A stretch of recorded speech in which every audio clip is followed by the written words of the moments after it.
Welcome back to the channel. In today's video, we're going to build our very own Pokédex using Power Apps. The idea is simple. A user enters the name of a Pokémon, clicks search, and within seconds, the app retrieves its information automatically. You can also choose to search based on the number in the Pokédex. We'll display the Pokémon's image, its type, height, weight, and base experience, all inside a clean canvas app. But you can add every information that you want. Now, while building a Pokédex is definitely a fun example, it's really just a way to demonstrate something much more powerful. Behind the scenes, we're going to connect our Power app to a live REST API using Power Automate. That means our app isn't reading data from SharePoint or Dataverse. Instead, it's retrieving live information from an external database in real time. This way you don't have to store all the information about the Pokémons yourself. And once you understand how this works, you can apply the exact same technique to virtually any external information source. So let's start building our Pokédex. Now let's start by creating the Canvas app. Open your browser and go to make.powerapps.com. Make sure you're working in the correct environment. You can check this in the top right corner of the screen. Now go to the left menu and click Create. Select Blank App. Then choose Blank Canvas App. For this example, we're going to use the phone layout. A Pokédex is the perfect example of a mobile app, so the phone format works really well here. Click Create. Power Apps will now open a brand new Canvas app. You'll see a blank phone screen. This is where we'll build our entire Pokédex. Before we continue, let's save the app. Click Save in the top corner. Give the app a name. I'll call mine Pokédex app. Then click Save once more. Now we're ready to start building the interface. Now let's build the basic layout of the app. We'll start by adding the controls that our users are going to interact with. Click Insert, go to Text, and select Text Label. Place the label at the top of the screen. Change the text to Pokédex. You can also increase the font size and make it bold to give the app a nice title. Next, click Insert again. Go to Input and choose Text Input. Place it underneath the title. Rename the control to Tex-IT Pokémon. Then change the hint text to Enter Pokémon Name, so users immediately know what to type. Now let's add a button. Click Insert. Choose Button. Place it underneath the text input. Change the button text to Search. And rename the control to BTN Search. Again, using descriptive names will make it much easier to recognize controls later when we start writing formulas. We'll connect this button to our Power Automate flow a little later. Next, let's add an image control. Click Insert. Go to Media and choose Image. Place it underneath the Search button. You can resize the image control by dragging its corners until you're happy with the size. This is where the Pokémon image will appear once we retrieve it from the API. Now let's add the labels that will display the Pokémon information. Click Insert. Choose Text Label. Place the first label underneath the image. Change the text to Type. You can also rename the control itself. By default, it will have a name like Label 1, but I'll rename it to LBL Type. Now repeat the same process for the remaining labels.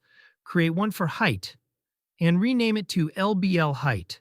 Then create another one for Weight, and rename it to LBL Weight. Finally, create one for Base XP, and rename it to LBL Base XP. Take a moment to line everything up neatly. You can resize the labels, align them with each other, adjust the spacing, and make the layout look however you like. Since this is the interface your users will be looking at, it's worth spending a little extra time making everything look clean and consistent. At this point, the layout of our Pokédex is finished. In the next step, we're going to connect it to a Power Automate flow and start retrieving live Pokémon data from the PokéAPI. For this example, we're going to keep things nice and simple. We'll display the Pokémon's image, type, height, weight, and base experience, but that's just a small part of everything the API returns. For example, you could also display the Pokemon's abilities, stats, moves, species, or even its Pokédex ID.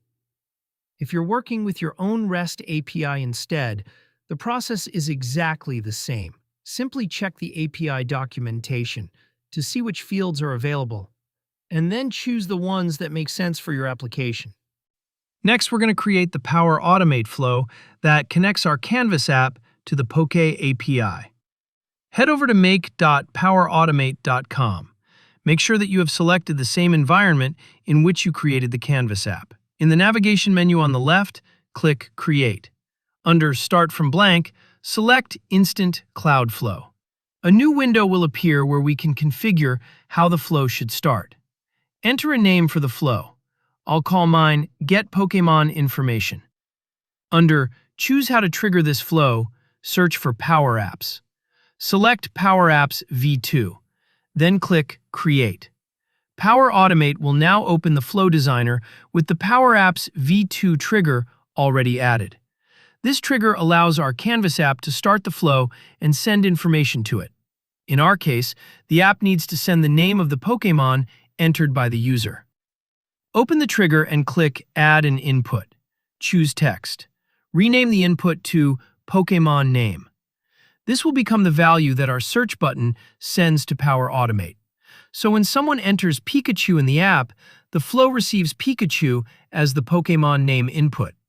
Now click the plus icon underneath the trigger. Choose Add an Action. Search for HTTP. Select the HTTP action.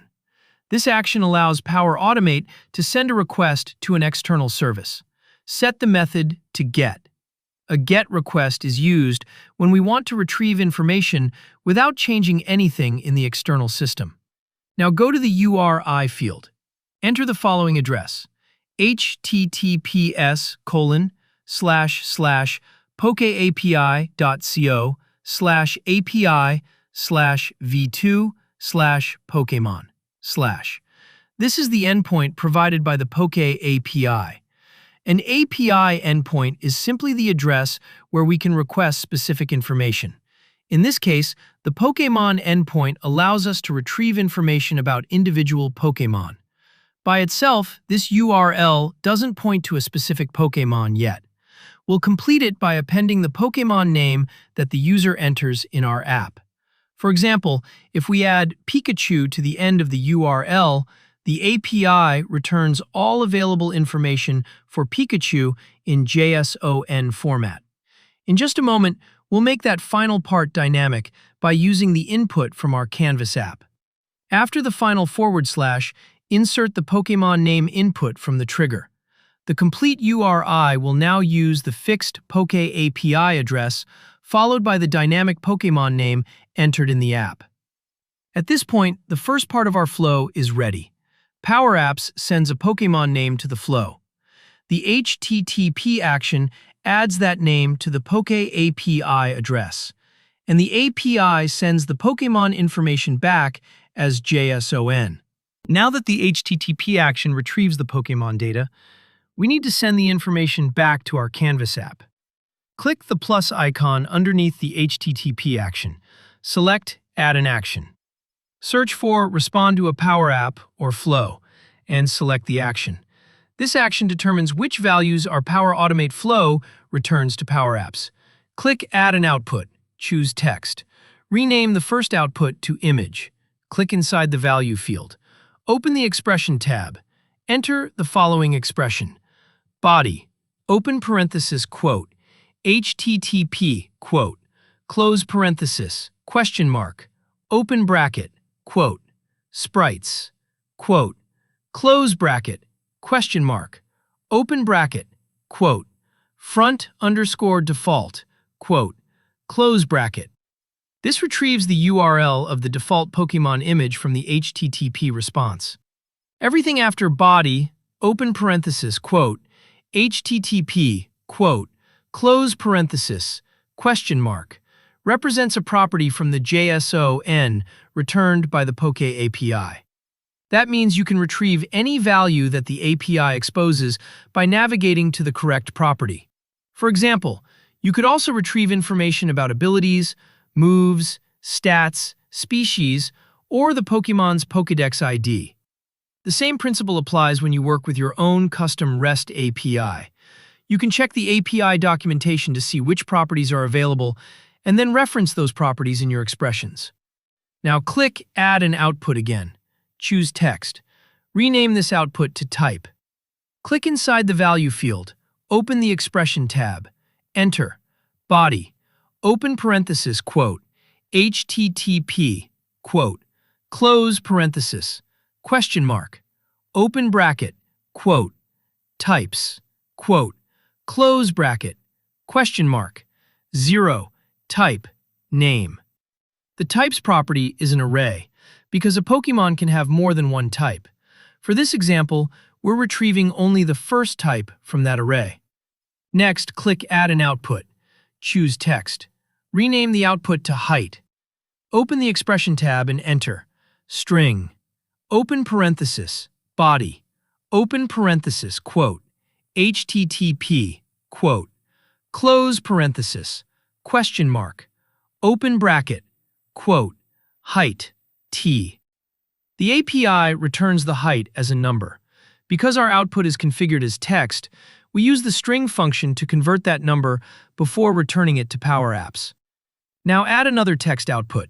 Rename it to weight. Use the following expression.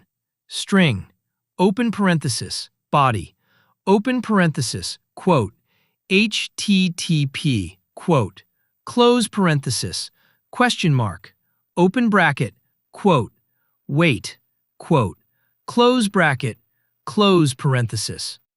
Again, the value is converted to text, so it can be returned through this output. Finally, add one more text output. Rename it to base experience. For the value, use string, open parenthesis, body, open parenthesis, quote, HTTP, quote, close parenthesis, question mark, open bracket, quote, base underscore experience, quote, close bracket, close parenthesis. We now have 5 values that will be returned to our Canvas app: the image, type, height, weight, and base experience. We're reading these values directly from the JSON response, so we don't need to add a separate parse JSON action. Click Save to save the flow. The Power Automate part is now complete. In the next step, we'll return to PowerApps, add the flow to our app, and connect the returned values to the image control and the labels. Now that our flow is complete, let's return to PowerApps and connect everything together. Go back to your Canvas app. If you don't already see your flow in the left pane, click the Power Automate icon. You should now see the flow we just created. Click Add to add it to the app. Next, select the Search button. We'll now tell the button what should happen when a user clicks it. With the button selected, go to the OnSelect property. Replace the existing formula with the following one. Set open parenthesis var Pokemon, comma, get Pokemon information dot run open parenthesis txt Pokemon dot text close parenthesis, close parenthesis. Let's quickly break down what's happening here. The run function starts our Power Automate flow. The value inside the parentheses is passed to the flow as the Pokemon name input. In our case, that's simply whatever the user typed into the TXT Pokemon text box. The flow then calls the PokéAPI, retrieves the Pokemon information, and returns the values back to PowerApps. We're storing those returned values in a variable called var Pokemon. Using a variable makes it easy to access the returned data from anywhere in the app. Before we display the information, let's make sure everything is working. Hold down the Alt key to enter preview mode. Type a Pokemon name, for example, Pikachu, then click Search. Nothing will appear on the screen just yet, and that's completely expected. The flow is already running, and the data is already being returned. We simply haven't connected that data to our controls yet. In the next step, we'll bind the returned values to the image and labels so the Pokemon information is displayed automatically whenever the user performs a search. Now that our flow is returning data, let's display that information in our app. We'll start with the image. Select the image control. Go to the image property, replace the existing value with var Pokemon.image. As soon as the flow returns an image URL, the image control will automatically load and display it. Next, let's connect the labels. Select the type label. Go to the text property, replace the existing text with type ampersand var Pokemon.type. The ampersand joins two pieces of text together. The first part is the label type. The second part is the value returned from our Power Automate flow. We'll use the same approach for the remaining labels. Select the height label. Set the text property to height ampersand var Pokemon.height. Now select the weight label. Set the text property to weight ampersand var Pokemon.weight. Finally, select the base XP label. Set the text property to base XP ampersand var Pokemon.baseExperience. Notice that every value starts with var Pokemon. That's because all of the outputs returned by our flow are stored inside that single variable. Each output becomes its own property. For example, var Pokemon.image contains the image URL. Var Pokemon.type contains the Pokemon type. And the same applies to height, weight, and base experience. If you decide to return additional values from your flow later, they'll simply become additional properties on this same variable. Now let's test the app. Hey guys, I just launched my brand new interactive Power Apps e-learning course, Build Your First Model-Driven App, made for beginners. And because I believe in learning should be accessible, it's priced at just $39. Plus I've got a special $10 discount just for my YouTube audience. Use one of these codes during checkout and you will be rewarded an additional $10 discount. We're the power ninjas on the rise, building dreams beneath the skies. Bracky's got the moves so slick, with Power Apps we make it click. Power ninjas here to save the day. Bracky leads the way, apps that make your problems fade. Innovation tailor-made.